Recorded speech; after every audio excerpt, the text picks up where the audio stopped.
F آئی اے کے پاس state bank circle میں، اس پر انہوں نے کاگنیزنس لیا اور اس پہ کمپلیٹ انویسٹیگیشن ہو رہی ہے. ٹھیک ہے، اور اس کی انویسٹیگیشن کمپلیٹ ہوئی اور پھر ظاہر ہے کیونکہ جو میٹروپولیٹن پولیس کا جو بھی اعلامیہ تھا اس میں بھی یہ کہا گیا کہ پاکستانی ظاہر ہے جو اہلکار ہیں وہ بھی مدد کر رہے تھے. لیکن ساتھ ساتھ ایک اہم سوال یہ ہے کہ کیا الطاف حسین کی برطانوی شہریت منسوخ ہو سکتی ہے اس کی وجہ سے؟ دیکھیے بالکل، الطاف حسین کی ایکچولی انہوں نے جب پاکستانی ان کا پاسپورٹ ایکسپائر ہوا تھا آج سے 5-6 سال پہلے، تو انہوں نے جان بوجھ کے وہ پاسپورٹ کو ہیلے بہانے کر کے رینیو نہیں کیا تھا.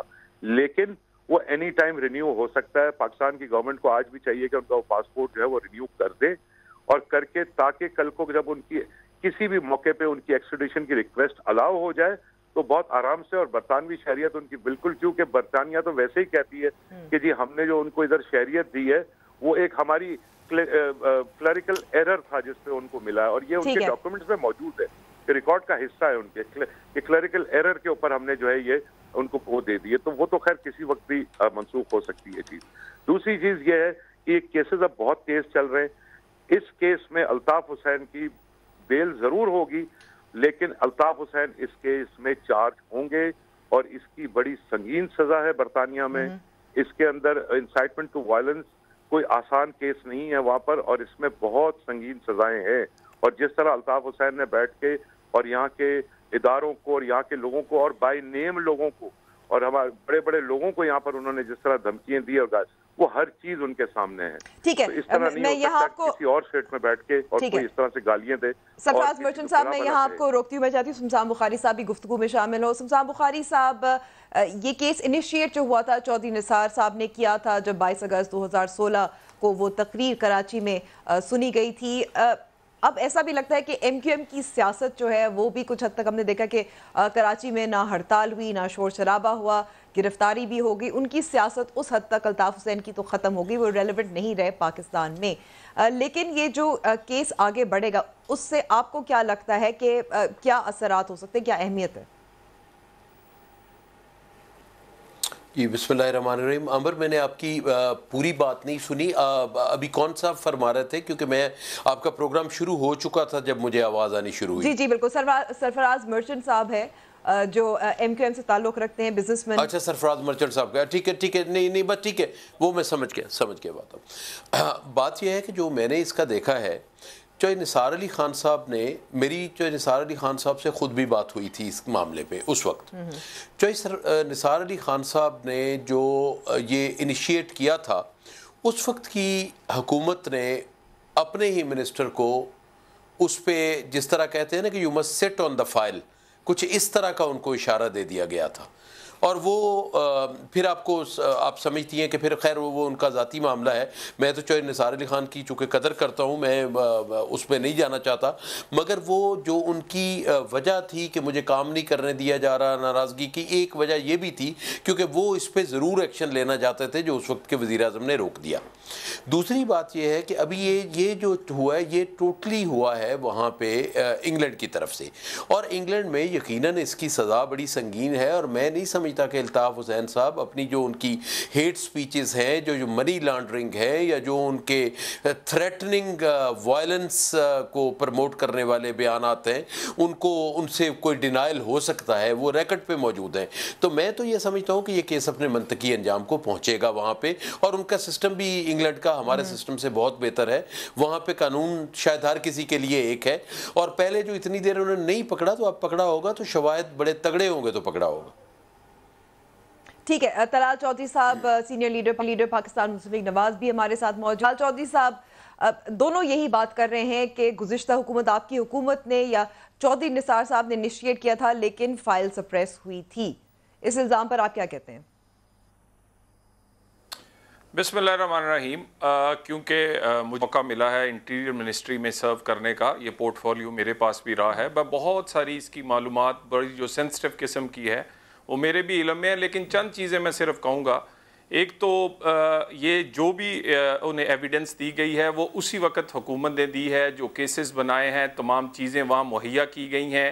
اور یقیناً میرا خیال ہے ہم جھوٹ کئی دفعہ قومی مفاد کو بھی سامنے رکھے بغیر بول دیتے ہیں کہ جی چوئی نثار صاحب کو کہہ دیا گیا تھا. بھی میں بھی اس پورٹ فولیو پہ رہا ہوں, ہمارے اور سینئر لیڈرز بھی رہے ہیں, کبھی ایسی بات نہیں, ہم بالکل پروسیڈ کرتے رہے ہیں, اور وہی تمام چیزیں, وہی ایویڈنس, وہی تمام چیزیں جو ہیں آج وہ انگلینڈ کے پاس یا وہ باضابطہ طور پہ دی گئی ہیں. باقی مرجنٹ صاحب کا میں اگر جواب دینے لگوں تو مجھے پتا ہے کہ انہیں ہم نے کتنی دفعہ بلایا تھا تعاون کے لیے, کتنی دفعہ یہ تشریف لائے تھے, اس وقت ہماری تعریف کیا کرتے تھے, آج ان کی تعریف کر رہے ہیں. میرا خیال ہے ہم اس سے ذرا تھوڑی یہ پوائنٹ سکورنگ سے نکل جائیں.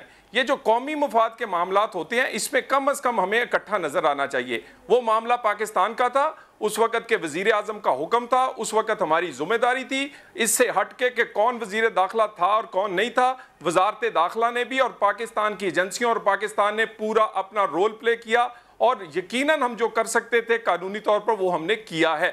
باقی یہ پوائنٹ سکورنگ اور کریڈٹ لینا جو ہے نا, یہ میرے سے زیادہ اس کیس کو کم از کم ان دونوں میں سے اور شاید نہ جانتا ہو. تو میرا خیال ہے احتیاط سے ہم اس پہ بات کریں تو بہتر ہے. باقی ہمیں پاکستان کے مفاد کا تحفظ کرنا ہے.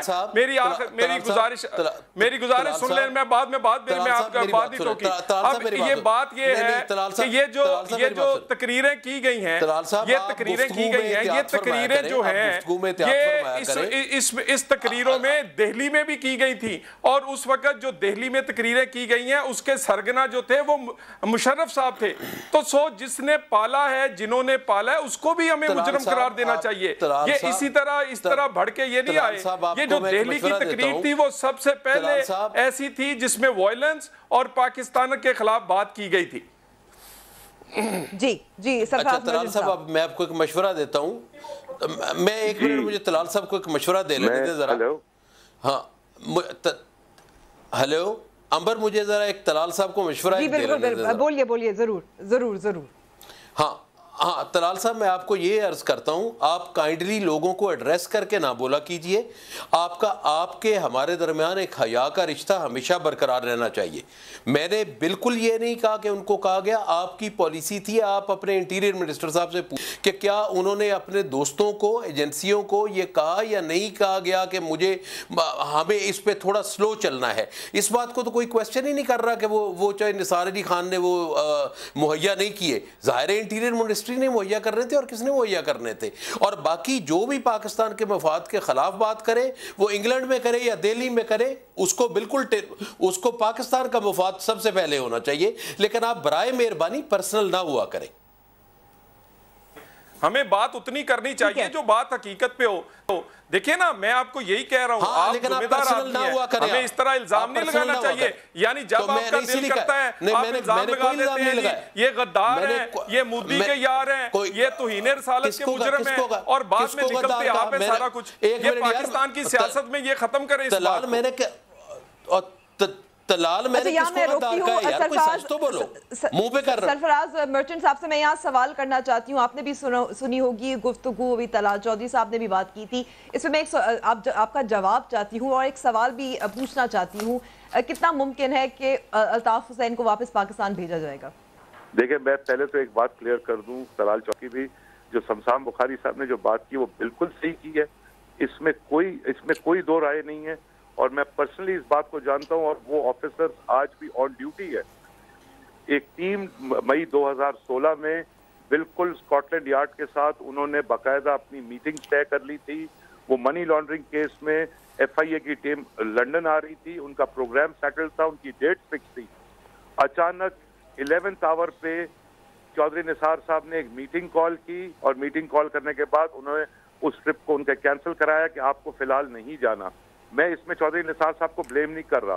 چودھری نثار صاحب اس کیس کو منطقی انجام تک پہنچانا چاہتے تھے, لیکن ان پہ اتنا پریشر تھا کہ جس کی وجہ سے انہوں نے یہ کہا کہ جی اس پلان کو, اس ٹرپ کو کینسل کرے, جس پہ برطانیہ کی جو پوری ٹیم تھی پولیس کی, انہوں نے بڑا اس کے اوپر ایک ناخوشگوار واقعہ سمجھ کے, اور اس کے بعد اس کے 3 مہینے کے بعد انہوں نے اس کیس کو جو ہے ٹیمپرری. تو آپ کا کہنا ہے کہ جو دباؤ تھا وہ سابق وزیر اعظم نواز شریف کی جانب سے تھا؟ بالکل جی. دیکھیں میں تو اس میٹنگ میں نہیں تھا, لیکن چودھری نثار صاحب نے جو کہا, جس طرح انہوں نے 11th آور پہ کل صبح ٹیم نے جانا ہے اور آج شام کو بلا کے انہیں منع کیا گیا. اور یہ چیزیں ریکارڈ پر ہیں اور وہ افسران بھی اس وقت پوزیشنز پر ہیں. آپ یہ چیز ان سے ویریفائی کر سکتی ہیں. ٹھیک ہے, یہ تو بات ہو گئی ماضی کی. سرفراز مرچنٹ صاحب, میں آپ کو یہاں روکتی ہوں. یہ تو ہو گئی بات, آپ کا جواب لوں گی, لیکن میں ایک یہاں کلپ چلوانا چاہتی ہوں. نہیں, بہت اہم بات ہے, میں کلپ چلوانا چاہتی ہوں, پھر سمسام صاحب اور طلال چودھری صاحب آپ کی جانب آؤں گی. یہ کلپ بہت ضروری ہے کہ وزیر قانون فروغ نسیم صاحب ماضی میں کیا کہتے رہے تھے. سمسام بخاری صاحب, لگتا ہے وقت بہت بدل گئے ہیں. وقت بدلے ہوں گے جی کسی اور کے لیے, میرے لیے وقت وہی ہے. میں الطاف حسین کو پہلے بھی ملک کا دشمن سمجھتا تھا, آج بھی دشمن وزیر قانون ہے. ہوں جی, ہوں, انہوں نے اپنا قبلہ درست کیا ہوگا. میرا پہلے بھی قبلہ تھا, وہی تھا, آج بھی قبلہ وہ ہے. اللہ کے فضل و کرم سے اولاد علی ہوں, سچ بولوں گا. پہلے بھی الطاف حسین پہ میرے تحفظات تھے, آج بھی ہیں. میں سمجھتا ہوں انہوں نے ملک کے خلاف کام کیا. امبر, مجھے ذرا موقع دیں بات کرنے کا. جی طلال صاحب, آپ کو لگتا ہے کہ فروغ نسیم صاحب کا قبلہ درست ہو گیا ہے؟ دیکھیں, بات میرا خیال ہے سمسام بخاری صاحب نے وہ کوزے میں دریا بند کر دیا ہے. بہت ساروں نے یہ جو قبلے ہیں نا, کئی لوگوں کے قبلے کسی اور کے ہاتھ میں ہیں. وہ جب جس سائیڈ پہ وہ قبلہ کر دیتے ہیں اس طرف وہ منہ کر کے نماز پڑھ لیتے ہیں.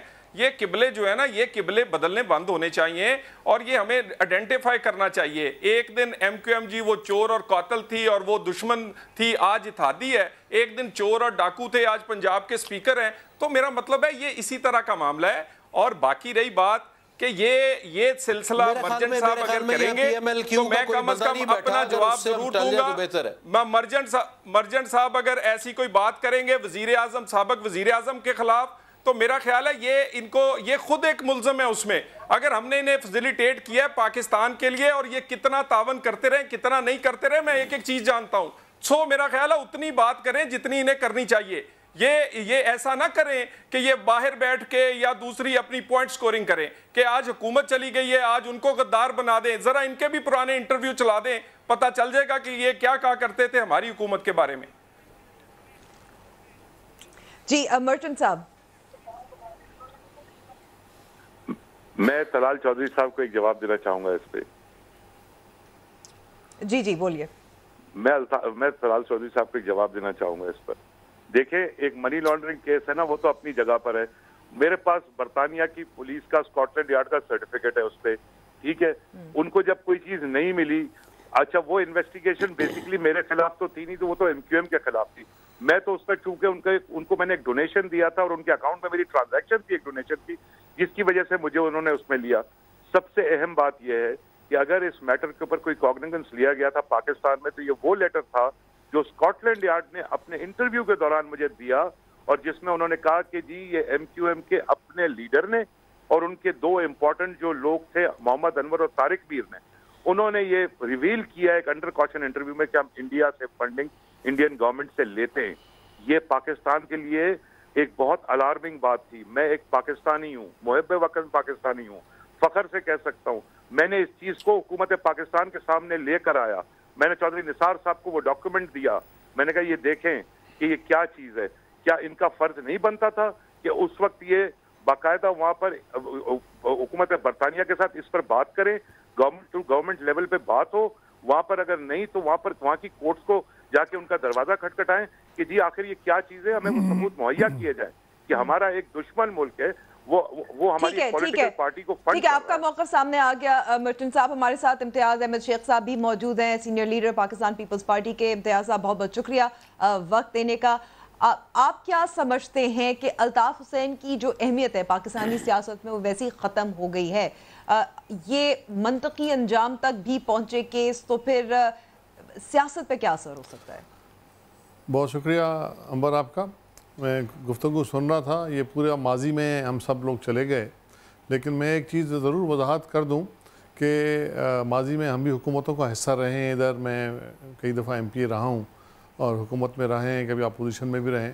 جو بھی حکومت, جب بھی جس حکومت نے, چاہے وہ کسی کی بھی ہو, سیاسی حکومت تھی یا فوجی حکومت تھی, جہاں بھی ایم کیو ایم ان کی اتحادی بنی, ان حکومتوں نے الطاف حسین کو اور ایم کیو ایم کو فل پروٹیکٹ کیا اور اس طرح کی چیزیں جب بھی ہوئیں تو مطلب وہ ہائیسٹ لیول سے ان کا حکم آتا تھا کہ اس کو رکھ دیں. میں کسی پہ الزام نہیں لگا رہا, یہ میں مطلب اپنے ذاتی تجربے سے بتا رہا ہوں, کیونکہ وہ اتحادی حکومت میں ہوتے تھے اور الطاف حسین کا مطلب جو وہ بات کہتے تھے وہ تمام جتنے اتحادی سربراہ اپنا ان کے پارٹیوں کے تھے یا فوجی سربراہ تھے ان کی بات مانتے تھے. تو اس بحث میں جانے کی ضرورت نہیں ہے. ایک چیز ایسی ہوئی ہے جو پاکستان کے خلاف ہوئی ہے, جس کی ابھی مختلف حکومتوں میں اس پر پیش رفت ہوتی رہی, چاہے سلو تھی چاہے تیز تھی. اب وہ ایویڈنسز برٹش گورنمنٹ کو مل گئے ہیں, تب جا کے انہوں نے آج ان پر گرفتاری ظاہر کی, ان کو پکڑا ہے. تو میں سمجھتا ہوں کہ اس کیس کو پرسو کرنا چاہیے. جو بھی کیس ہو جو پاکستان کے مفاد میں ہو, جو پاکستان کے خلاف بولنے والے لوگ ہوں, چاہے کوئی بھی ہو, اگر پاکستان کے خلاف کوئی کام کرتا ہے یا بات کرتا ہے, اس کو اس کے منطقی انجام تک پہنچانا چاہیے. بالکل یہ بہت ضروری ہے, اور اس میں مطلب کسی کو پرسنل ہونے کی ضرورت نہیں ہے. سیاسی مفادات کے تحت یا فوجی حکومتوں نے بھی ان کی بہت پروٹیکشن کی. بہت سی ایسی باتیں ہیں, اور سب جو دوست بیٹھے ہیں یا اور بہت سے دوست جو حکومتوں میں رہے ہیں, ان سب کو پوری سٹوری پتہ ہے کہ اب جو وزراء ان کے پہلے ان کے حق میں بات کرتے تھے, اب کچھ اور بات کر رہے ہیں. وزیر قانون صاحب کی کلپ آپ نے دیکھی. اب یہ بھی دیکھیں امتیاز صاحب کہ ایم کیو ایم پاکستان کی جانب سے کوئی باقاعدہ بیان سامنے نہیں آیا, حالانکہ وہ لا تعلقی کا اظہار کر چکے ہیں, لیکن پھر بھی ایک توقع تو ہوتی ہے کہ کچھ تو کہنا چاہیے تھا ان کو. بیان نہیں آئے گا جی, بالکل انہوں نے ڈسون کر دیا ہے, اور ان کی تو ابھی مطلب حالت جو ہے ایم کیو ایم کی جو ہے مطلب کوئی لیڈر لیس پارٹی کے طور پہ ہے. مطلب ٹھیک ہے, کبھی فاروق ستار صاحب ان کے ہیڈ بنے, کبھی خالد مقبول صاحب ہیں, کبھی کوئی ہیں. اب وہ پارٹی نہیں رہی. اب مطلب ان ایکسپوز ہو گئے. جو ان کی متھ تھی, جو ان کی جہاں پاپولیرٹی تھی, یا جو ان کا یہاں مطلب دھونس دھمکی تھی, وہ ختم ہو گئی ہے. وہ مطلب پاکستان حکومتوں نے اور پاکستانی اداروں نے اور پاکستانی فوج نے, رینجرز نے, وہ چیز جو ان کا خوف تھا وہ ختم کر دیا ہے. اب آپ دیکھیں آج ان کو گرفتار ہوا ہے, اس سے پہلے بھی گرفتار ہوئے ہیں, تو یہاں کچھ بھی نہیں ہوا. ابھی ان کی حق میں بات کرنے والا کوئی نہیں ہوتا. ایون اسمبلی میں بھی جو ان کے ساتھ تھے لوگ, جو ان کے مطلب انہی سے ٹکٹیں لیتے تھے, الیکشن لڑتے تھے, ان کی جب بھی بات ہوتی ہے تو ان کے حق میں کوئی بات نہیں کرتا. ایک ویسے بھی دیکھیں نا, پاکستان کے خلاف بات کرنے والے کا کون ڈیفینڈ کر سکتا ہے؟ کسی میں اتنی ضرورت نہیں ہے, کسی میں ضرورت بھی نہیں ہے. ہاں, نہیں کر سکیں گے. اس لیے اس کیس کو منطقی انجام تک جانا چاہیے, اور اس میں مطلب اس بحث کو نہ کرنا چاہیے کہ پہلے کیا تھا کیا نہیں تھا. یہ حقیقت میں میں یہ حقیقت بتا رہا ہوں, ایک دفعہ پھر ریپیٹ کر رہا ہوں, جن حکومتوں کے ساتھ ایم کیو ایم اتحادی رہی, ان حکومتوں نے ان کو پروٹیکٹ کیا, ان کو آگے بڑھایا. ان کی بہت سی ایسی باتیں مانی گئیں جو کہ مطلب ماننے والی نہ بھی تھیں. تو مطلب اس بحث میں نہ پڑنا چاہیے. نہ بھی تھی. ٹھیک ہے, یہاں ہم لیتے ہیں بریک. سرچن صاحب بہت بہت شکریہ ہمیں وقت دینے کا. بریک کے بعد ہم کچھ بات کریں گے حمزہ شہباز شریف کی گرفتاری کے حوالے سے, اور بجٹ کے بارے میں بھی بات کریں گے.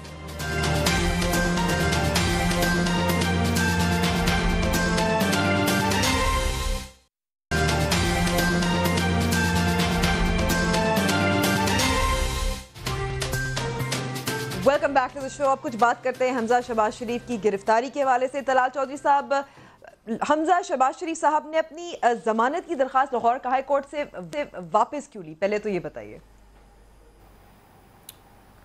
دیکھیں جی, اس میں ایک ایسا ڈاکومنٹ تھا, وہ الزام جو حمزہ شہباز صاحب پہ منی لانڈرنگ کا جو لگایا گیا تھا, اس پہ ہم نے ان کی ایویڈنس یا وہ ڈاکومنٹ مانگا. تو وہ ڈاکومنٹ جو ہے وہ نیب نے عدالت کو دینے سے اور پھر وہ وہاں سے ہمیں ملنے سے انکار ہو گیا.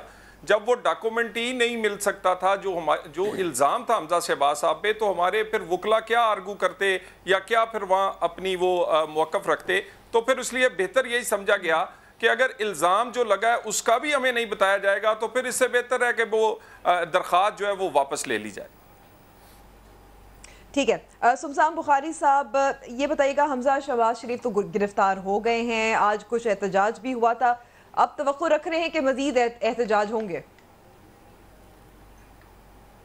دیکھیں عمر, مجھے تو نہیں پتا احتجاج ہوں گے یا نہیں ہوں گے, یہ تو پی ایم ایل این کی پالیسی کا حصہ ہے. اگر انہوں نے کرنے ہیں تو نہیں, میرے خیال میں طلال صاحب اس بات کا بہتر جواب دے سکتے ہیں. میں تو بڑی سیدھی سی بات کہتا ہوں کہ اگر جمہوری احتجاج ہو تو ہر جمہوری طاقت کو, جمہوری پارٹی کو اس کا حق ہوتا ہے. اور اگر ذاتی کسی کی ذات کے لیے ہو، اور وہ بھی اگر وہ پارٹی اس کو وہ سمجھتی ہے کہ وہ ڈیموکریسی کے لیے کر رہی ہے تو وہ اس پارٹی کی اپنی مرضی ہے۔ جہاں تک پرامن احتجاج کا تعلق ہے تو کسی بھی جمہوری حکومت کو نہ اعتراض ہونا چاہیے نہ ہے، لیکن اگر لا اینڈ آرڈر کی کوئی سچویشن پیدا کی جائے تو پھر ہر حکومت کو اپنا فرض نبھانا پڑتا ہے، وہ نبھاتی ہے۔ ایک چیز میں کہنا چاہوں گا کہ الزام کا یقیناً پتہ ہے ان کو کہ الزام کیا ہے۔ الزام اظہر من الشمس ہے، الزام منی لانڈرنگ کا ہے، بے شمار اکاؤنٹس ہیں جو ان کے ریلیٹڈ لوگوں کے ہیں، اور ان اکاؤنٹ سے نکلی ہوئی رقم کے بینیفیشری بھی وہی لوگ ہیں جن کے خلاف کیس بنا ہوا ہے۔ تو یہ تو کوئی ایسے ابہام والی بات نہیں ہے کہ کیس کا نہیں پتہ ہے۔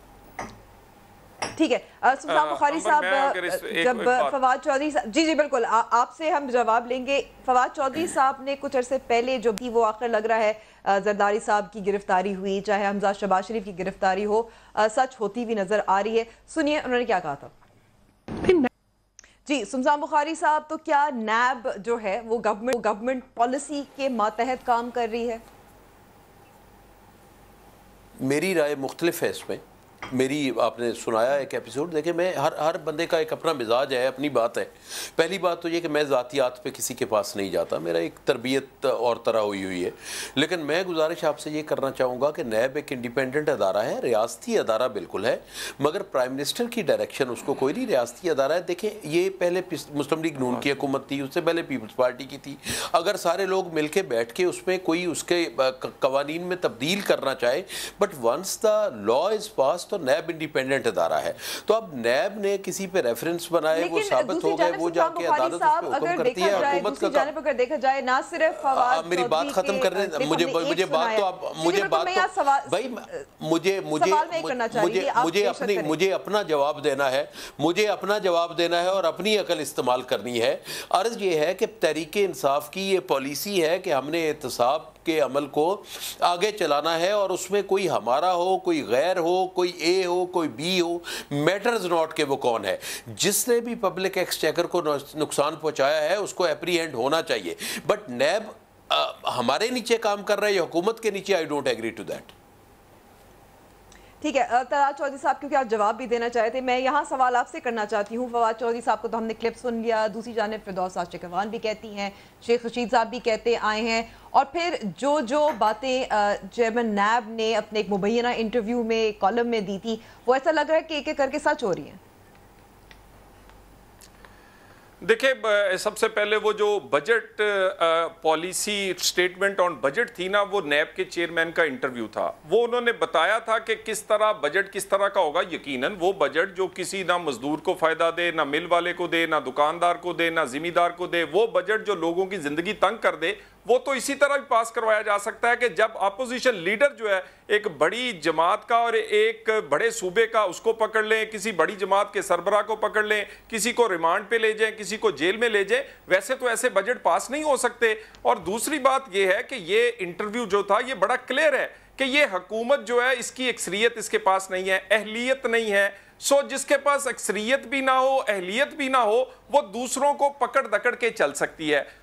پالیسی سٹیٹمنٹ جو تھی وہ وہی ہے جو نیب کے چیئرمین انٹرویو میں دے چکے ہیں، اسی پر عمل پیرا ہے۔ حکومت کی من مرضی سے یہ ہو رہا ہے، حکومت اس کا پارٹ اینڈ پارسل ہے، اور یہ جو مرضی کہتے رہیں، ان کے وزراء کچھ سچ بول دیتے ہیں، کچھ میں بولنے کا حوصلہ نہیں ہوتا۔ باقی یہ رہی بات یہ کہ اس طرح معاملہ رکے گا نہیں۔ اور میں ایک حمزہ شہباز صاحب کے حوالے سے ایک بات کر دوں۔ حمزہ شہباز صاحب پر جو الزام ہے وہ زبانی ہے، اس میں ہاں جی وہ زبانی ہے۔ ہم نے کہا تھا کہ فائنینشل مانیٹرنگ یونٹ جو ہے FMU، اس نے جو ڈاکومنٹ دینا ہے منی لانڈرنگ کے الزام کا وہ دے دے، وہ کہتے ہیں ہم نہیں دیں گے۔ یعنی جو الزام ہے وہ زبانی ہے۔ بینک چوری کے کیس میں اور اس منی لانڈرنگ میں کوئی فرق نہیں ہے۔ وہ 1970 میں اس طرح کا بینک چوری کا کیس ہوتا تھا، آج اسی طرح کی جھوٹی وہ کہ جس کا ڈاکومنٹ کوئی نہیں ہے، وہ الزام بے بنیاد لگا کر اسی طرح کا ایک منی لانڈرنگ بنا دیا گیا ہے اصل میں یہ بینک چوری کا پرچہ۔